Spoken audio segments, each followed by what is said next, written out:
This is a view from space of the Tarim Basin, a geographical region in western China that is a part of East Turkestan, also known as Uyghurstan or Xinjiang.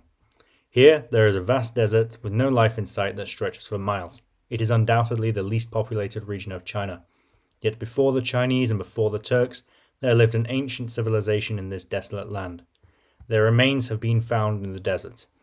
We know of their culture, we know of their kingdoms, and to a lesser degree, we know of their languages. These people are of course what historians now call the Tocharians. However, that name is a misnomer based on the ancient Greek name Tocharoi, which referred to a people in Bactria, today Afghanistan. Two names seem to be used as endonyms by the Tocharians, Arsi in the east and Kuchean in the west. Later forms of these two names are recorded as agni and kuci, which has led to the revised anglicized form of agni-kuchean languages. Additionally, the terms arsi-kuci and agni-kuchi have been proposed, as well as a more academic anglicization of agni-kuchean languages. Out of respect for these cultures, I will be using the proposed term agni-kuchean from now on. So plenty of civilizations and their languages have been lost to history. What makes the agni-kucheans unique? Firstly, the very word here, agni, might seem familiar to you. This word is cognate with the English word ignite and thus means something along the lines of land of fire.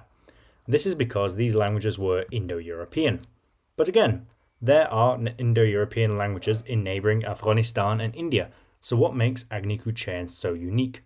Well, it has something to do with the Centum-Satem split, which this map shows here. This refers to a linguistic split that happened in Proto-Indo-European that is foremost displayed in the word for 100 in Indo-European languages. The western half preserving a k, like in Latin centum, whereas the eastern dialect groups expressing this as an s, such as in Sanskrit Satem. As you can see, the agni-kuchean languages fall on the centum side of this split, despite being so far east. Although there is debate on when this split happened, it is believed to be very early on before the major Indo-European migrations. This means the agni-kucheans could arguably be considered as Western Europeans, something reflected in their art, or the art of outsiders who depicted them, where you will see features such as ginger or blonde hair and white skin. And although I won't show images of the Tarim Basin mummies, the surprising findings of the archaeologists were that they appeared to possess features not expected in the area, mainly that they were white. Of course, it is a dangerous assumption to conflate linguistics with race, and I want to make sure nobody is mistaking my words as doing so. It is merely an interesting observation. The Centum-Satem distinction has come under intense criticism, however, as European languages such as the Slavic languages, the Baltic languages, and the extinct Dacian language are all Satem languages, and since the post-Roman Latin soundshift, Centum languages such as Latin and its derivatives, i.e. the Romance languages, have undergone Satemization, with the word for 100 being cent in French, cien in Spanish, cento in Italian, and cem in Portuguese, as opposed to the expected con, quien, quento, and quem. Additionally, for reference, the words in the agni-kuchean languages are kant and kante. Enough about the origins. What did the agni-kuchean languages look like? Well, first let's revisit this map. There were two, possibly three agni-kuchean languages. The one academically called Tocharian A was probably called Arsi by its speakers and later Agni. Tocharian B would have been known as Kuchi. The anglicized forms today are Agnean and Kuchean. There is debate about the existence of Tocharian C, sometimes called Kurareni. Its existence is not attested directly, but only from loanwords in documents written in the Gandhari language. However, some scholars have disputed these loanwords as being Tocharian and instead suggested that they are Bactrian or Iranian in origin.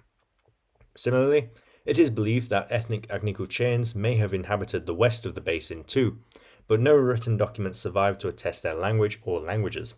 So what written documents did survive?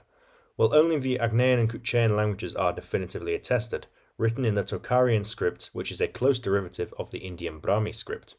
As you can see, the script is very cursive in nature, unlike the angular Brahmi script, but ultimately you can see the similarities if you compare each character, such as here. It is worth noting that both Agnian and Kuchean were recorded over a matter of centuries, and there is some overlap as Kuchean inscriptions appear in the same territory as Agnian sometimes. All Agnian texts are religious in nature, whereas Kuchean texts feature both secular and religious texts. Due to their mutual unintelligibility, it has been suggested that Agnian may have only been a liturgical language that preserved an older form of Proto-Agni-Kuchean, whereas Kuchean was the spoken language. But this theory has not been confirmed nor denied. Other scholars have firmly rejected this theory, displaying that Kuchean is actually much more linguistically conservative than Agnian, preserving final vowels and distinction between e and o vowels in places where they have merged in Agnian. Despite this disagreement, this is the reconstructed phonology of both agni-kuchean languages. As I have already mentioned, the languages were written in a close derivative of the Brahmi script, thus Brahmi transliteration is used for Tocharian inscriptions, despite the fact this did not necessarily reflect their phonology. For example, this M with a dot underneath it is actually just pronounced as an N. Similarly, the A with a diaeresis actually represents an which speakers of Slavic or Turkic languages will be familiar with.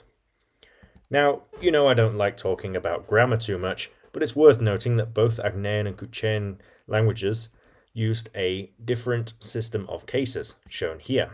Both of them deviated from the Proto-Indo-European system of 9 cases. Tocharian scholar Michel Perrault argues that the loss of the dative case and the development of agglutinative case markings is derived from contact the Proto-Tocharians had with the Proto-Samoyedic peoples, belonging to the Uralic family, during their shared time on the Eurasian steppe. This hypothesis is not fully agreed upon. Let's see how these languages looked. The first sample I have is a list of numbers from 1 to 10, and then also the word for 100. In Agnian, they were as follows: sas, u, tre, štvar, pein, šak, špet, uket, nu, šak, kant. And in Kuchean, these same numbers are she, wi, trai, štver, piš, škas, šukt, ukt, nu, šak, kant. The next samples come from longer written texts. Here is an excerpt from a work of Buddhist literature in Agnian with a translation below. I appreciate this sample is very long, so I'll not be reading it out, but you can pause the video to read it. The piece of literature it comes from is called the Punyavanta Jataka, and is an example of a religious text. The next sample, however, written in Kuchean, is secular, being a love poem recorded on 2 fragments known only as Tocharian B, manuscript B496. Here is a picture of one of the original fragments. So finally, what happened to the agni-kuchean languages, and by extension, the people? By the 9th century, their states were in decline, pressured from all sides, particularly from China. Migrations of other peoples, most notably the Turks, who would become the Uyghurs, had also displaced the agni-kucheans, and eventually they would have had no choice but to assimilate.